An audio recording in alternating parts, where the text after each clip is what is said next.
Assalamualaikum warahmatullahi wabarakatuh. Mas Adil.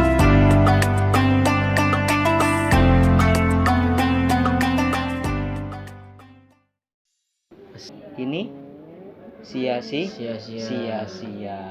Maka dari itu, yuk kita simak bareng-bareng kajian yang sederhana ini tentang bab wudhu. Ya. Kira-kira wudhu, anggota wudhu itu ada berapa? 8 tak? 8 ya. 8. Coba salah satunya. Yang pertama, Mencuci tangan. mencuci telapak tangan. Yang kedua, kumur-kumur. Yang ketiga, membasuh hidung. Yang keempat, membasuh muka. Yang kelima, Tangan. membasuh kedua tangan ya. Tangan. Sampai melebihi siku ya. Sikut ya. Melebihi ya. Sikut ya. Dan yang berikutnya, Rambut.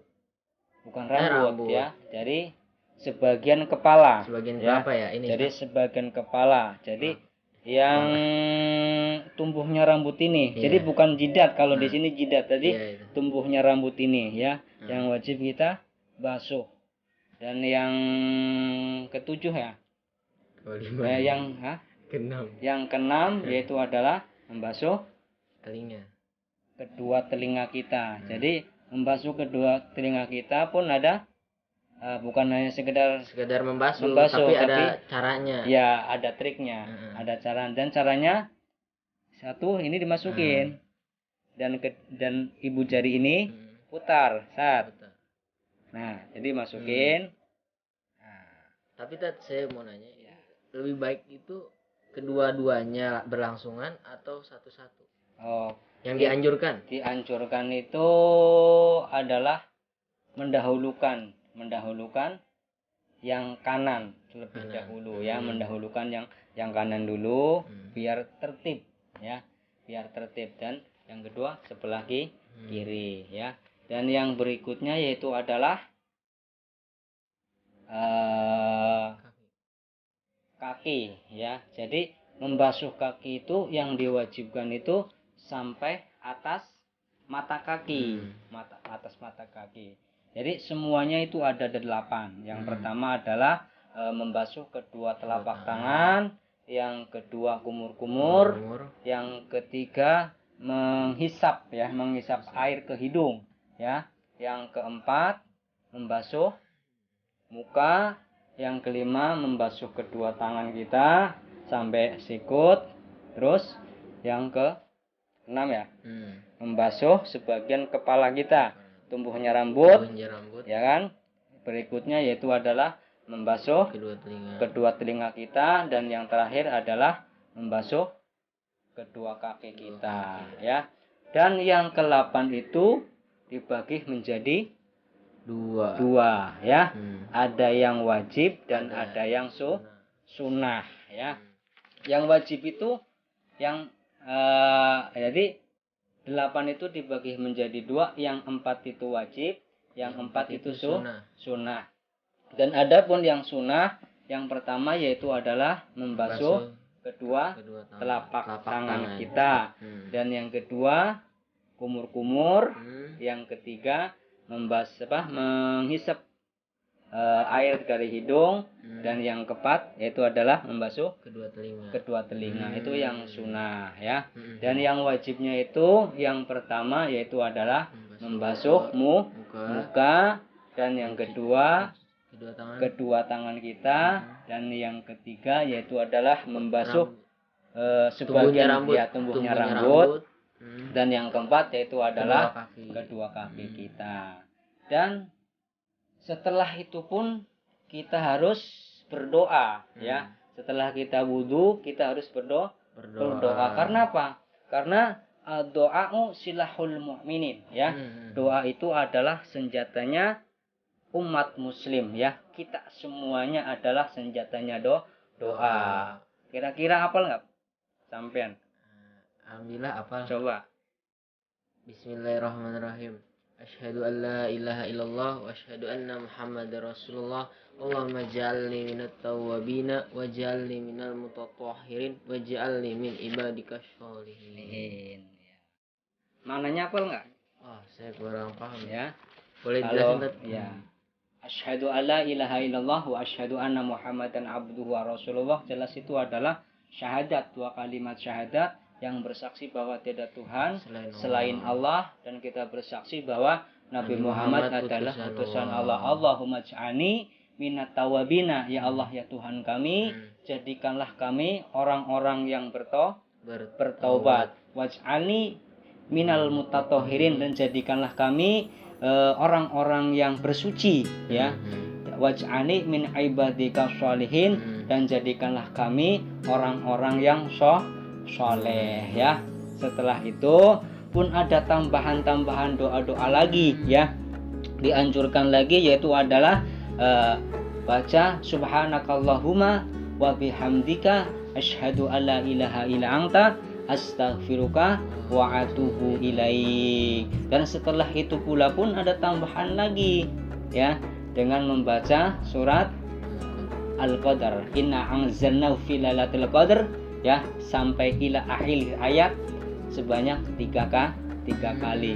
Setelah kita membaca doa-doa kita, insyaallah tetesan air wudhu kita ini 1 tetes dijadikan oleh Allah, yaitu adalah 1 malaikat. Jadi setiap tetesan yang wudhu kita, ya, kalau bisa jangan kita lap, ya, biarkan saja, karena apa?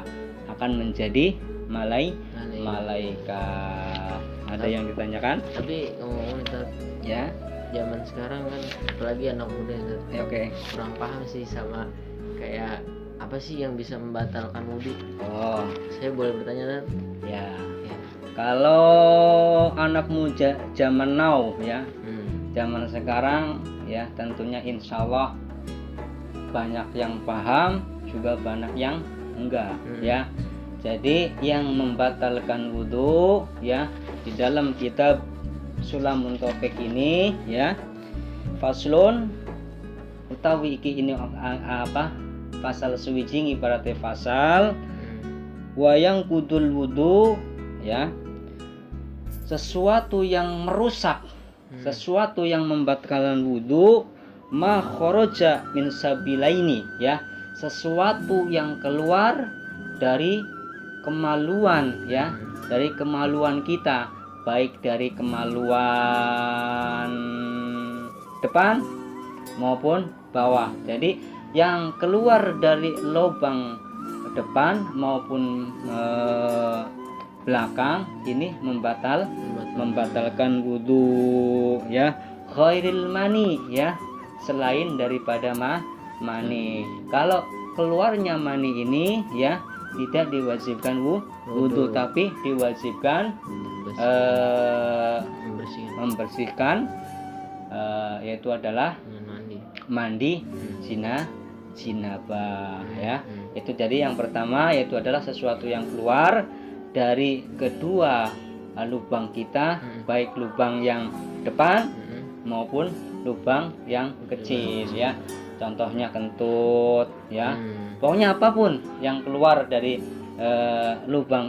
kedua lubang ini harus batal, ya. Itu, ya. Wa masul kubuli adami, ya. Dan yang kedua yaitu adalah menyentuh kubul, ya. Kubul itu yang ada di pantat. Maaf, ya.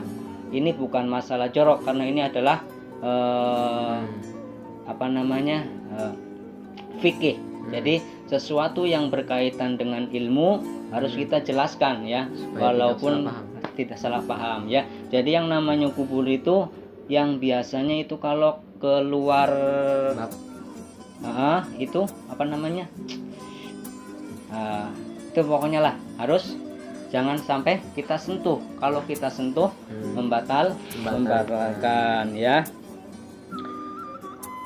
Dan membasuh, menyentuh, ya, kemaluan kita.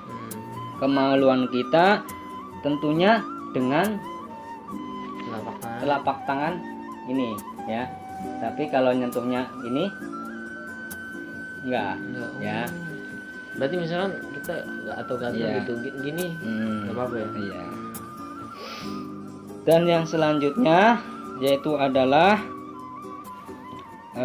persentuhan ya, persentuhan antara laki-laki dan perempuan yang belum muhrim ya. Itu pun ada ada pengecualian. Kalau kita sentuhannya pakai ada hijab, atau kita sentuhannya dengan baju, itu tidak membatalkan. Yang membatalkan itu bersentuhan antara laki-laki dan perempuan secara langsung ya.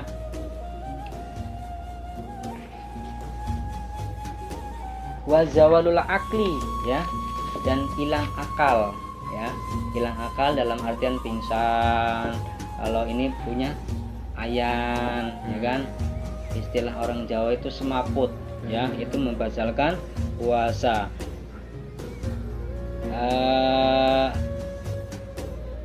Ila naumi qaidin ya, terkecuali tidurnya orang yang tidur itu tidak membatalkan ya. Itu pun ada pengecualiannya. Pengecualiannya tidur yang tidak membatalkan ini tidur dengan posisi kita duduk ya. Jadi duduknya itu selagi pantat kita enggak terangkat ya. Selama pantat kita masih tetap nempel di tempat kita duduk, itu tidak membatalkan. Tapi kalau kita mengangkat sedikit walaupun sedikit itu batal. Dan yang paling penting ya untuk kita semuanya ya, khususnya ini untuk sholat Jumat ya, ya ada azab ya, ada tata cara ya, ada adab di dalam ibadah ya. Jangan sampai ya, maaf, biasanya kalau kita duduk itu banyak yang seperti ini ya, seperti ini nih. Kalau kita dengerin khotbah itu tidak dianjurkan oleh Rasulullah Shallallahu Alaihi Wasallam ya. Itu yang pertama. Dan yang kedua, menyender ya, menyender ke tembok itu takutnya apa? Takutnya kalau kita ketiduran walaupun sebentar, kita nggak wudhu lagi, sholat kita nggak sah. Dan yang selanjutnya seperti ini. Nah, seperti ini nih, biasanya kan kayak gini nih. Ya, itu tidak dibolehkan ya. Dalam tata cara kita ibadah itu ada ilmunya semuanya. Ya, mungkin pertemuan yang sangat singkat ini cukup sampai di sini aja ya. Insya Allah lain kali bisa kita sambung ya. Bila ada kesalahan, kekurangan, mohon maaf ya. Benar datangnya dari Allah, salah datangnya dari diri sendiri pribadi saya ya. Jadi benar datangnya dari Allah, salah datangnya dari diri saya pribadi ya. Kita tutup dengan Sayyidul Istighfar. Subhanakallahumma wa bihamdika asyhadu alla ilaha illa anta astaghfiruka wa atubu ilaik. Assalamualaikum warahmatullahi wabarakatuh.